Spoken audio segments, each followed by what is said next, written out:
welcome to this week's episode of TulipTV. We're here this week with two famous chefs and authors, Vikram Vij from Vij's Restaurant, and of course many other wonderful things that we'll talk about later, and John Bishop from Bishop's Restaurants. Welcome, thanks for coming to TulipTV and to our interview and taking time at this busy show. Yeah, there's a great buzz here, isn't it? Oh, today? It's fantastic. Yeah. It's really, it's great. There's so much stuff. And I think it's great to have trade shows like this because it brings the food community together for them to understand what new products are out there and for the young producers to actually interact with the market and the public at the restaurant too. And there's everything here. I mean, food, your food cart, you know, everything. Coffee. So coffee, actually I've been looking for the coffee, haven't found it yet. Anyway, we did a short clip of the BC Food Expo, which is where we are today. And let's have a quick look at that and then we'll carry on with our conversation. Absolutely.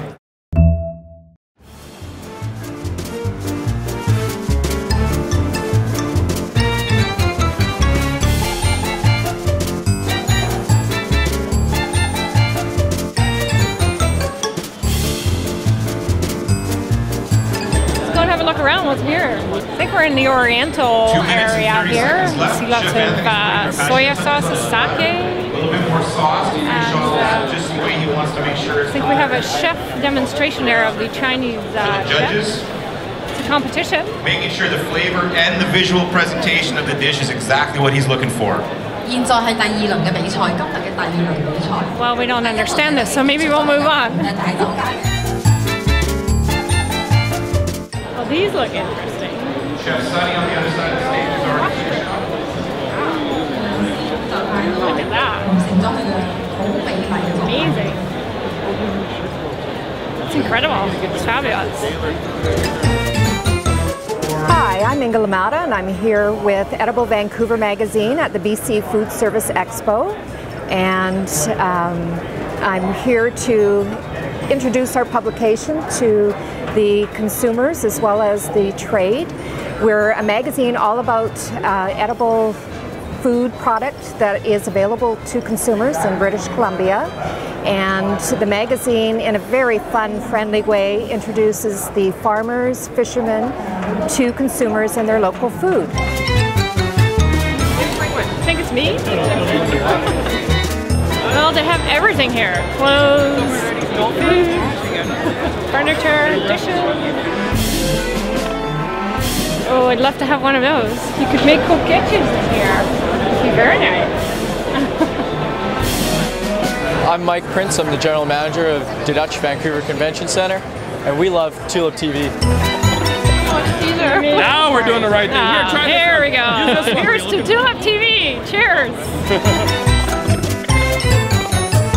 Now, this is what we have in Holland, and we have frietjes or frikandellen, coquetjes. Dit is een mooi apparaat. This is what we need. We need one of those in Vancouver selling French fries with mayonnaise and peanut sauce and coquetjes. What do you think, people? I think this is what we need. Hallo, ik ben Arina Onning. Wij hebben een blueberry farm in Abbotsford. I'd like to invite you to come over and have a look. This is my dad, Henk Onning, and he started the farm in 1979. We love to have you, and we'll see you soon.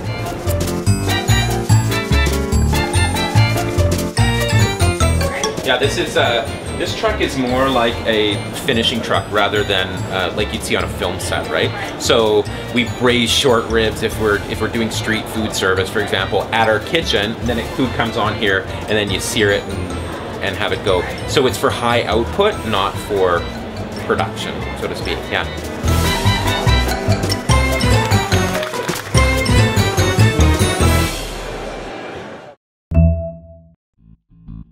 This program is sponsored by Dutch, the full-color English language magazine about the Netherlands and its people, at home and abroad. Canada to Live is the online community for the Dutch living in Canada and the Canadians living in the Netherlands. Canada to Live, wherever you live. Wow, that was really interesting. I thought that was great. And I had a good talk with the people there at the carts for the street carts. Yeah. And that's the same kind of as your street cart that you have, similar. Yeah, the Vij's Railway Express. But I wanted to go a little bit further rather than a street cart. I mean, you know, in India, every street vendor is a small entrepreneur in their own way. You know, there are business people, everybody. So the idea of the street cart was to bring the awareness of the cuisine of each and every railway station of India.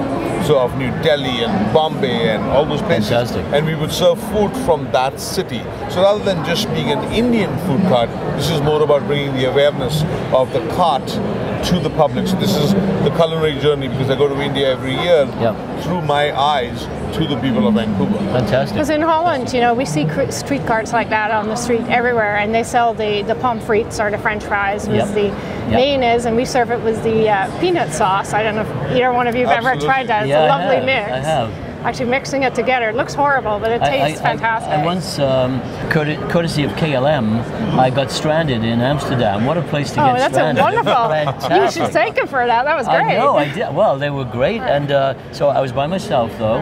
And I spent 2 nights, and I went to the Rijksmuseum, the canals, the local food, the local beer, and so on. So I love that city. The Rijksmuseum is just very impressive. Something I didn't realize, I knew about Dutch master painters, but I didn't realize what a culture of silver makers they had in those 1600s. And the Rijksmuseum has an incredible exhibit of handcrafted, beautiful, and rare, the Delft's blue as well. And the Delft blue. So for me, as an art junkie, Holland, it was a wonderful visit. Do you know what I love too? I was at the airport, and a couple of things happened. Goldie Hawn, who was one of my customers from years ago, she happened to be in the airport at the same time, so we had a lovely chat. That's nice. And then we went up. There's a little satellite museum in the airport there. It's like a big glass box. And they've got about 6 Dutch master paintings in there. I thought it was such a neat idea that we could easily use at the Vancouver airport. And there was lovely art at the airport, but a little satellite of, say, Emily Carr's work. Yeah, something like nice. that. So That's it was a very good idea. A wonderful idea. Do you hang art in your restaurants that you pick yourself and from your trips? All over 27 years Bishop's has been there, and art has been a big component of the restaurant. So art doesn't have boundaries, but I've always tried to collect local art. Now we have Aboriginal art, so beautiful wooden Haida carvings and so on. But otherwise, I've always, the landscape here is so paintable. So that's what I've tried to feature. Now, I understand you have a bit of a Dutch connection as well in your very, very early days before you opened a restaurant here. Tell us about it. Well, when I was working in Austria, in Salzburg, and then I got a job to work in a place called Lesch am Arlberg, which is a beautiful ski resort. And the Prince Bernhard and the Hoheit Beatrix used to come there in Postkuche. They used to come and stay there, and then Prince Bernhard used to always have a bottle of Chianti in the afternoon. And I cooked dinner for them. And because I was Indian, I liked my little spices, so I would cook him dishes, and he liked that style because he was, he was used to having the French style of cooking, but obviously I added some spices to it, and he liked those flavors. Being Dutch, he his palate. Well, we like Indonesian food, Indonesian food a lot, right? From nasi goreng and all that kind of stuff. So I would make the thing for him in the afternoon, and then he always needed a nap in the afternoon because he would have a beautiful bottle of Chianti. But he would only drink half a bottle of Chianti, and the rest half a bottle he would always give it to me. And he loved Dutch hospitality and for it was beautiful and it was lovely. The best part about them was that they were not arrogant at all. They were so down to earth. They ate what was given to them and they enjoyed it. And Familie Moosbrugger at the time, they still have the restaurant, the hotel there, is still extremely well known, and the Hoheit still goes there and spends time there. So I have a high respect for them. So you've served a royal. Yes. So let's talk about training. You were trained in Austria. Yeah. You're from Wales, so you were trained in the hospitality in the street in Wales? Yeah, I was very young, left school at 15, wanted to leave home by the time I was 16, and my mother was horrified that I was thinking of joining the military to get out of town.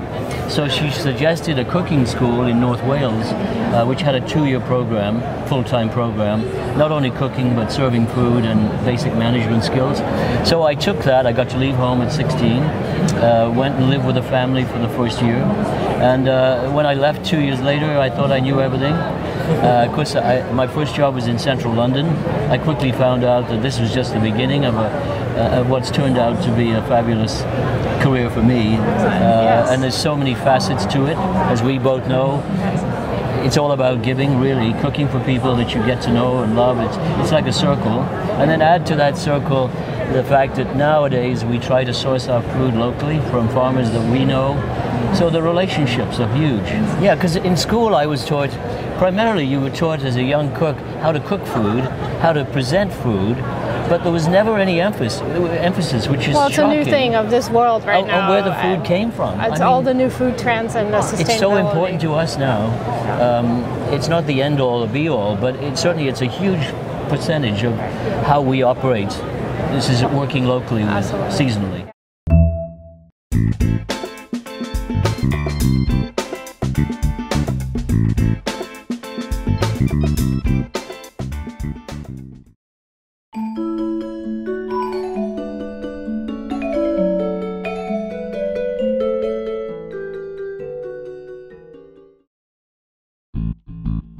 This program is sponsored by Dutch, the full-color English language magazine about the Netherlands and its people, at home and abroad.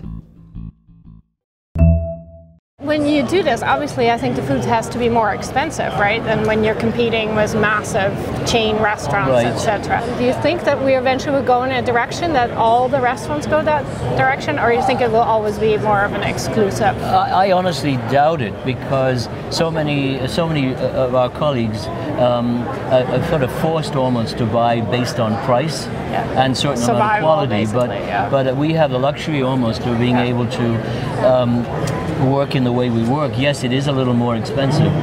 The feeling is that that money goes direct to the farmer. Right. The fact is also, Barbara, in tandem with all of this discussion, we waste a lot of food. Oh, absolutely. Not us particularly, but terrible. We all waste so much. So what we've found is be wiser with your ingredients. You don't need as much as we think we need, and therefore that sort of balances out your costs. No, you can't charge any more than we do. That's not. But we certainly value and don't waste that stuff. I have this saying to someone, you know, they grow it and we throw it. I don't think so. No. So we value the ingredients.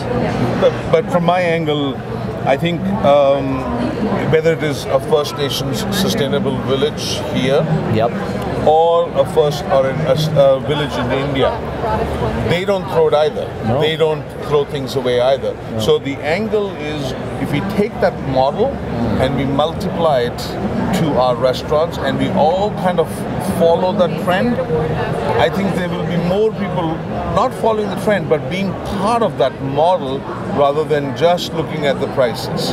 I think we just need to be the best ambassadors of that. And it's educating the public. And educating the public and saying, guys, come on in. 20 years ago, if you had come to a cooking show like or a show like this, there would be nothing organic or sustainable. Big companies selling big stuff. But now today, when we walked around, you see a lot of the independent guys are saying, hey, you know what? I do the beans. I used to work for this company before, and now I'm doing the beans, or I'm doing the salsa, or I'm doing the small stuff, or the olive oil, for example. Very nice. And when you look at education, you're both educated in different countries. In Canada, obviously, I have a background in the hospitality industry too, and when I look at people being trained in Canada versus Europe, I think the training for hospitality industry is quite different. I would say it's much more intense and detailed in Europe. What are your thoughts on that? Well, yeah, and as you've said that, I tend to agree with you. They also have a much deeper, more extensive apprenticeship system in Europe. That was the way it traditionally worked, was you were apprenticed in a hotel or a restaurant, and then you might have gone to a cooking school to be certified. Here, when I came to Canada in '73, there were very few locally trained chefs, for example. It was Malaspina College, which was a 4-year education. Everyone that had a chef position in the city, certainly, or in the province, was from a European background.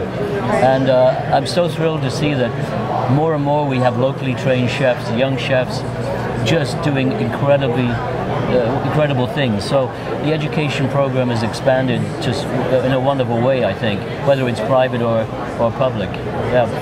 But having said that, from a European point of view, they gave us the grounding. You know, they put that beautiful cement in your ground. They made a kind of a man out of you. You when you finished at school, you either wanted to be in the business or you didn't want to be in the business. So when you went in that attitude, you went in and said, okay, good. This is what I want to do. Yeah. This is what I want to do for the rest of my life. Because you love it. Because right? you love it. Exactly. And if it didn't, then you were gone within a year or two after, even if you finished the school or not. Right. And it's the same thing, that the European system grounded you and taught you what the reality. You never walked out of the system and thought, oh, I'm going to be an executive chef right away. No. You knew that, okay, this was just a beginning. Yeah. You just basically got your knife skills. Well, you had to train somewhere else. I understand. John is your mentor. You trained under John. Yeah, so, and I worked for him for 2 years, and I just highly respect the way he did things and the way that was in the early days. And the way he does things even today. If I ever have a question or if I want to, I would look up to him, what he's doing, what he's saying in the public eye, because I've seen what he's done. And people look at me today and say, oh, you host and all that stuff. But it actually came from him. I actually kind of followed his model in that sense, just a different level. Who's your mentor?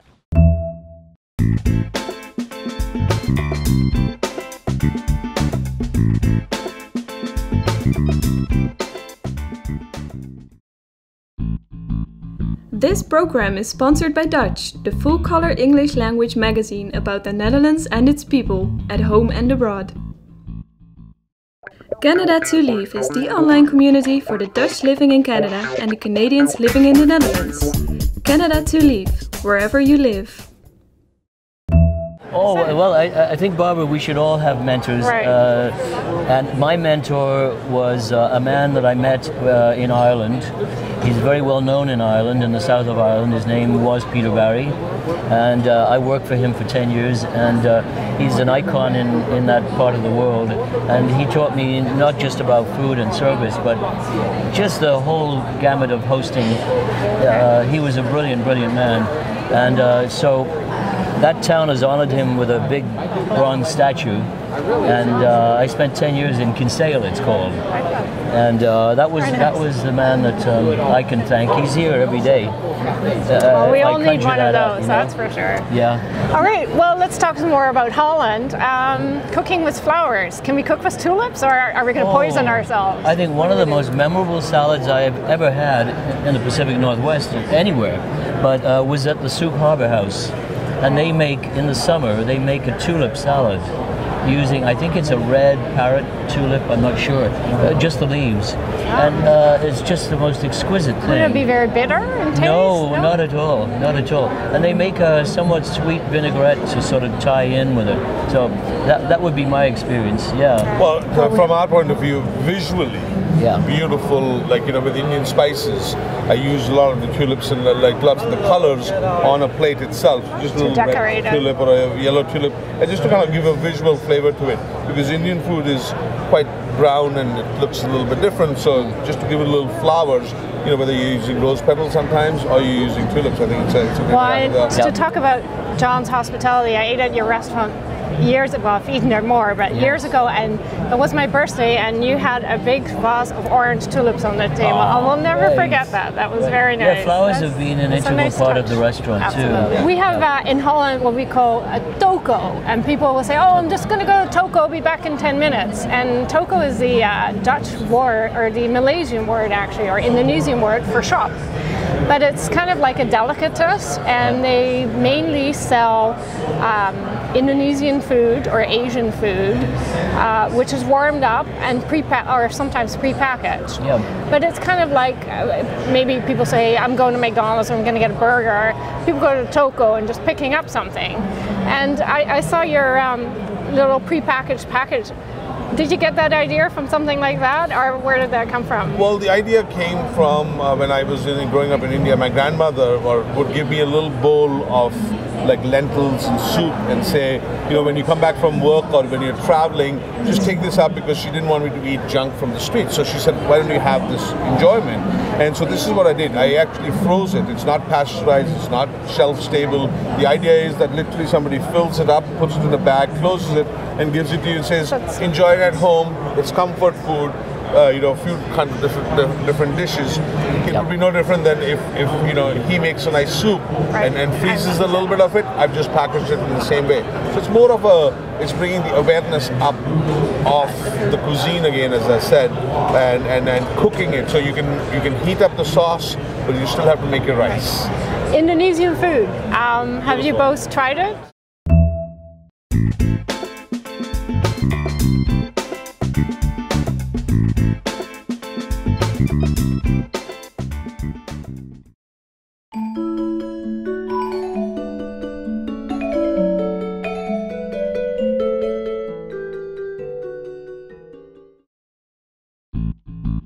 This program is sponsored by Dutch, the full-color English language magazine about the Netherlands and its people, at home and abroad. I have to confess, I have not. We need to change that. Well, I mean, I've been to Indonesia on Right. one occasion. We took the kids there, but locally I haven't explored the Indonesian culture. The rijsttafel is phenomenal. Yeah. It's all small little dishes. Yeah. And some of very similar spices as an Indian food. Very in similar. it. Oh, wow. And I was just in Sri Lanka, that blew my mind away. It's delicious. The southern part of Sri Lanka was a Dutch colony. Wow. It's called Galle, Galle. Yep. It was a Dutch colony. And it was the most beautiful Dutch architecture still till this day. Small homes, walking distances, you know, the streets were like still tiny. And there's these boutique shops that have opened up in Sri Lanka, which are selling the most expensive jewelry and stuff like that. But the architecture It's is still that so colonial Dutch. Dutch. So Dutch, so beautiful, and it's called Galle, and it was like a Dutch Portuguese influence, but absolutely gorgeous, beautiful. Now, what about Dutch food, like the raw herring, not like the German herring, you know, raw with a little bit of onions, you eat it off the tail. Have you tried that? I love all We call that. it Dutch sushi here. Yeah. I mean, coming from Britain, Britons eat a lot of pickles and chutneys Right, and things, so, yes. so that wasn't foreign to me at all. I love that. And I worked, my first job in London was in a Danish restaurant, where the Danes, of course, use a lot of herring. The pickled herring, and eel and stuff, And the smoked eel is beautiful Smoked too. eel, And then, of course, there's lots of deep fried food, like a croquette.